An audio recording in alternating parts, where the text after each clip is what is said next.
Okay, this is going to be more of a preview than a review. This is the Gamo Accu 177. I have back here my Gamo Accu 22. Probably about 14 to 16,000 pellets through this. So I do enjoy shooting it. I just bought this because, for a couple reasons, I did want a 177. It's a very accurate and light gun. So,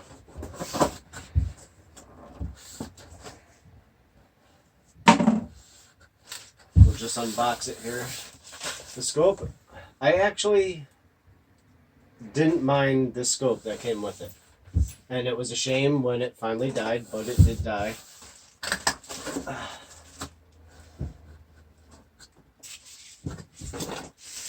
Comes with the normal stuff when you get a new gun. Oh.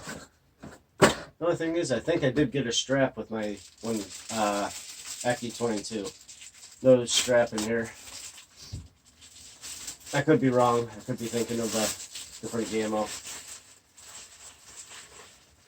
But there is a reason that I did buy the Accu.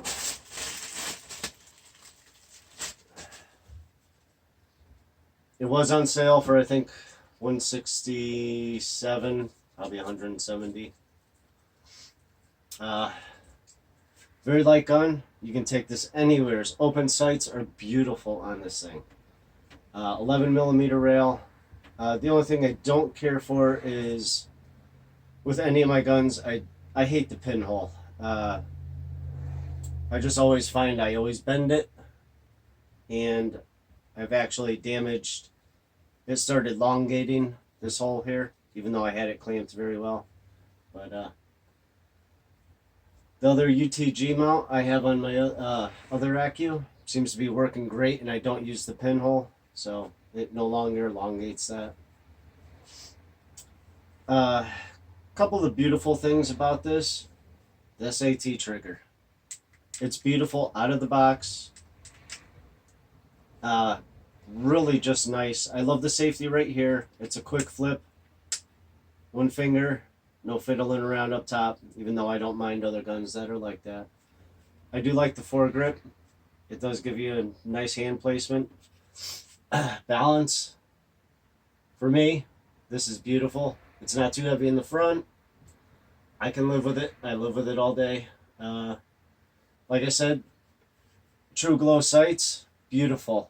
I can't say enough about these sights. I mean, 25, 40 yards, open sights if I want to, squirrel, whatever, you're going to hit what you aim for. This one is rated for, there we go, 1200 FPS. Whoever knows Gamo, I don't even need to explain to you, you're not getting 1200 FPS with a real lead pellet. I use real lead pellets. I do not use ultralights, aluminum, alloys, whatever. I use real lead pellets. So we can just skip over that, because more than one year rifle maker does it. So anyways, the reason I bought this for, a couple reasons I bought this. I enjoyed my 22 so much. You just can't put the thing down. It's deadly accurate. Pellet after pellet. I mean, I have no problem 20 yards. You can just land pellet on top of pellet. It's just a beautiful thing. The FPS is probably 720, 730. I forget what it's rated on the box, but whatever. It could be a little higher. I think this one has dropped down. I've had a few issues, unfortunately, with this Gamo Accu. I won't get into it too much. I'm not trying to put any company down. There's a lot of plastic. That's one bad part. It's a lot of plastic. This up here, all plastic, and unfortunately, to open this, you slide this down, pull it out, and it springs back up. well, overuse, and it did slip. It didn't slip far, but this did come out of my hand. It's slippery sometimes. If you're out in the rain, it can slip from you. And it was only a little further more, but this ended up cracking. So I had to put 2 set screws through the side to hold it straight. It's plastic, whatever. I mean, a lot of companies do it, so, but one issue I also had, but I did put a lot of wear and tear on it, so I'm not going to go for that part. That was kind of part of my blame, so I can admit that. Right here, this piece here started coming loose on my other gun. It's riveted in there. I mean, wear and tear, so it's not like it was brand new when it happened. I've got some miles on that gun. I mostly bought this to use. I'll try it out. I was so impressed with that one. I have no doubt that this will be just as deadly and accurate, and the higher velocity will be nice in the 177. But really, they stopped. If most people know this from all the air gun sites I'm on Facebook, they stopped making the Accu 22. Okay, sales weren't good, whatever. They stopped making it. I've been trying to find another one just to buy, and I cannot find one. No one is selling them through dealership. Even personal ownership, I have still not been able to find one. And I'm afraid if I do find one, I'm probably going to pay out my butt for it. So the 177, other than the barrel, is all the same. There's no more warranty on that gun. So what I would have to do is Gamo, I'm sure, has parts for it, even though they stopped making it. I would have to send it in and pay a whole bunch of money to have them work on it and fix it and do whatever. And I'm just not willing to do that. So this is going to be a using gun, but it's also going to be my parts gun. A very pricey parts gun for $100 and almost $70, but that's why I plan on using it also. But I just love the 22 so much that this is a personal choice that I chose to buy this one. I don't plan on buying too many other Gamos. I've ventured elsewhere in the air rifle world, and but I really just couldn't resist this gun. To cock it, let's see. To open it, pull down, release the lever. What you do not want to do, this is called the breech, rotary breech. You do not want to try to open this until you have cocked it. The reason foremost is the spring is in here. This is part of the Achilles heel with this rifle also. I'll be totally honest. I've had that apart, put gas ram in it, stronger spring. It just didn't work out, and I'll explain why. The spring is putting pressure on the breech seal right now. There's a seal, a big seal that goes all the way around here, and in the front, after I cock it, you may not be able to see it, but after I cock it and show you, there's another, what I call a barrel O-ring. Probably, I don't know, 1/4 inch long or whatnot, goes right in there. And that sits up against the barrel face. To cock it, and this is actually the first time I cocked it, put that back. Safety is engaged, automatically, oh no, safety does not automatically engage on this. I almost forgot. I had to remind the kids that also when they were using mine. So you open the breech, ooh, which is nice and stiff, that's good. But take your pellet, you slide it in, close the breech. You should actually put the safety on first.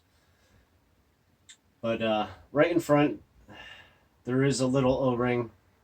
Okay, now you have your pellet in there. Actually, let me put a pellet in here so I can discharge this safely. Sorry, wasn't thinking ahead. And those are 22. Why the 22s are in the 177 drawer, I'm not sure, but there we go. Just a block of wood so I can put it in something. But one hand, I mean, this is so agile. For youth, or someone who's older who still wants to shoot, this is a beautiful gun. I mean, one, it's just a beautiful gun for lightness, balance. If someone wants to keep going, shooting, and they're at their older age and they're not for a Magnum. Okay, the first shot out of that gun. Alright, that's cleared out. I'll put the safety on anyways. But just an overall good working gun. The one issue I did have after 3,000 miles, when I got mine, unfortunately it was defective. I didn't send it back to the company. The rotary breech seal was bad, and the O-ring seal was bad. And I had terrible detonation for about 1,200 pellets, which I'm sure caused the spring to break, but after 3,000 pellets, the spring broke in this. And I changed it over to a newer spring. Anyways, but it's just really hard to say that unless you've used one of these. Alright, one thing I did want to discuss is the marketing. And it's a shame that they said they didn't have enough market for this gun. Right, I don't know who is the PBR for Gamo or whatnot, but you really need to get in touch with guys who are air gunners. We know our stuff. People ask us, I get asked all the time, what do you recommend? This and that. Well, I want a gun, but could you tune it for me? I want a gun straight out of the box, and I'll make suggestions. This is a great gun. I would suggest the Accu 22, and I have to so many people, and next thing I know, I was told, I can't find that gun anywhere. I don't understand it. It's a beautiful gun. Light, very efficient if you're hunting. Target practice. You could be there. You could go through 2 tins in one day. You'd just be having so much fun. But they really need to step up their game and stop overinflating the FPS. 1,200. Put a raccoon on the box. That'll get people to buy it. I'm sorry, but I would say word of mouth is just as important. Because word of mouth is going to say, yes, get it, no, don't. It's a piece of crap. As far as the plastic, yeah, okay, I don't like it. Everyone has personal preferences, whatever. But that's what also makes this gun very light. I can live with that. It's accurate. I can definitely live with that. That makes up for the plastic, for me. The power, okay, it's a 25 millimeter seal. I forget what the stroke is offhand. It could use a little more power, but overall, you could still take something out at 50 yards. Squirrel, no problem.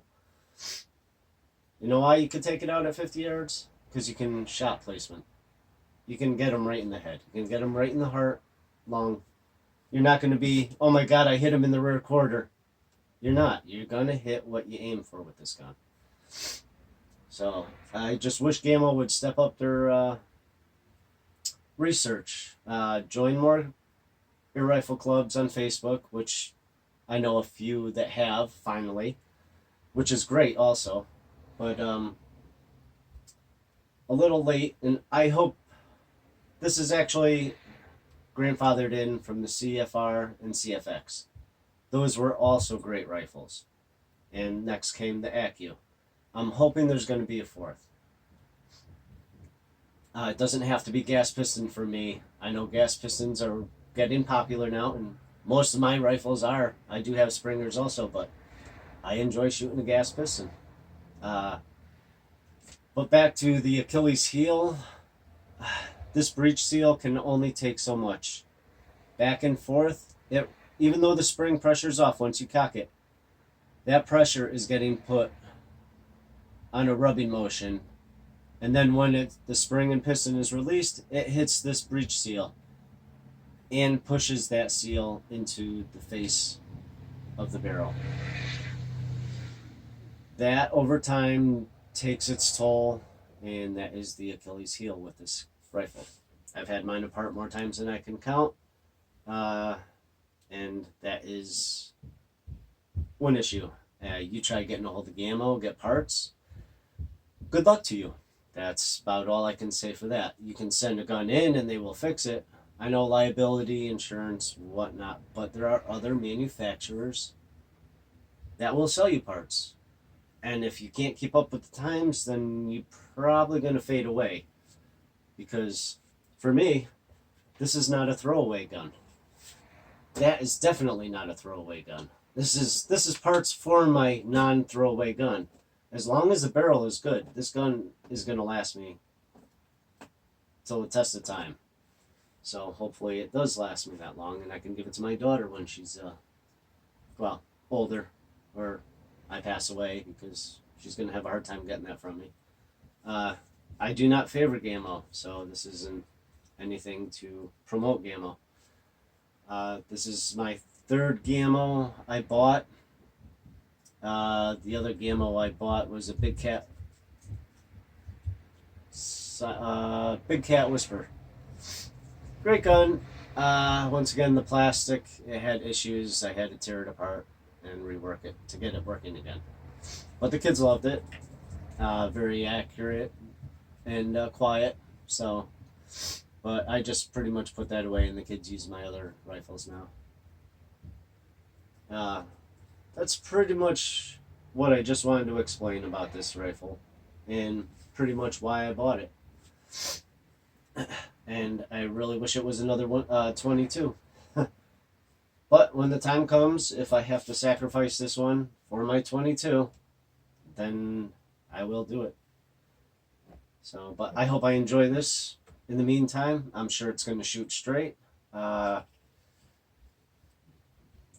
I could, maybe set up the cranny really fast, and I can give you guys a little, see what this is putting out compared to the 1200. We all know it's not going to be putting out 1200, probably about 900, maybe 850. You know what, I'll just leave it at that. There's no real reason for testing, or I'll make another video later on accuracy. That's what I'll do. I'll make another video later on accuracy and power. But I already know what that one can do. I love it. So, alright, that's pretty much all I had to say on that. Got some more pellets in, which I have actually not had the new Crossman with this design on it yet. But Crossman are Crossman. Most of us know about Crossman also. Get a good tin or you get a bad tin. The Vortex Supreme seem to be doing absolutely great in a lot of my rifles. And so I had to buy another thing of 500. These are becoming one of my favorites to a couple certain of my air rifles. The Barracuda Match. These are 21 grain. Heavy, but very nice. And I found out my Hatson Vortex Edge 22 loves these things at 80 yards. So I had to pick up another tin. These I really haven't been paying attention to because I've been sticking to my favorites, and I really haven't seen anything posted. But BSA Elite, what got me was the 1543 grain. So it's in between the 14 and the 16 grain pellet. And for the price, I figured I'd give them a shot, try them out in a few of my rifles there.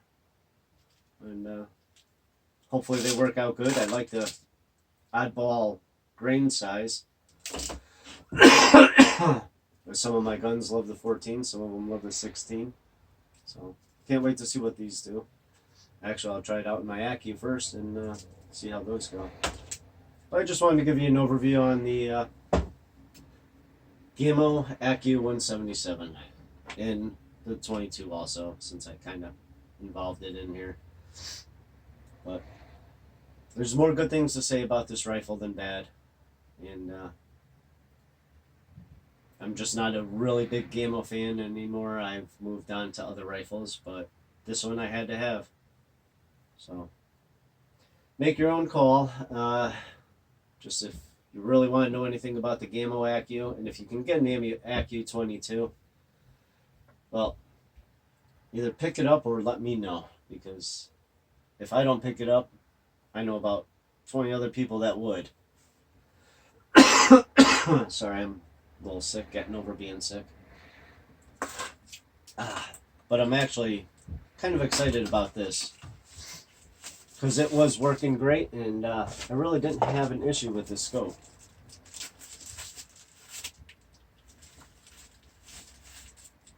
It was great for what it was. I hope it's the same thing. I'll have to look into it. Hopefully it's the same one I got on my Accu there. I'll toss the mounts, get a one-piece off mount, and do a little plinking. It was 67 today. It's supposed to be 22 and snow tomorrow, so usually it doesn't stop me, but we'll see. Alright, appreciate you watching, and we'll see what the next rifle is that comes across, or if I tear this one down again, or if I tear this one out and put new parts in that, and I'll make a video of that. I've already got a video of how to put a gas piston in this, or just total disassembly, cleaning. So if you look on my other two YouTube videos, you will find a whole disassembly, how to take it apart. And it's a very easy rifle to work apart, to take apart and work on. So the trigger work on this is very easy also. I made one on just doing the trigger work. It's very simple. It's a very simple trigger that's in here, but it works and it's effective. It is two-stage also, sorry. A little bit on the long side, but it's still comfortable, and the way it shoots, you're just not going to complain too much. Alright, that's about it. Thank you.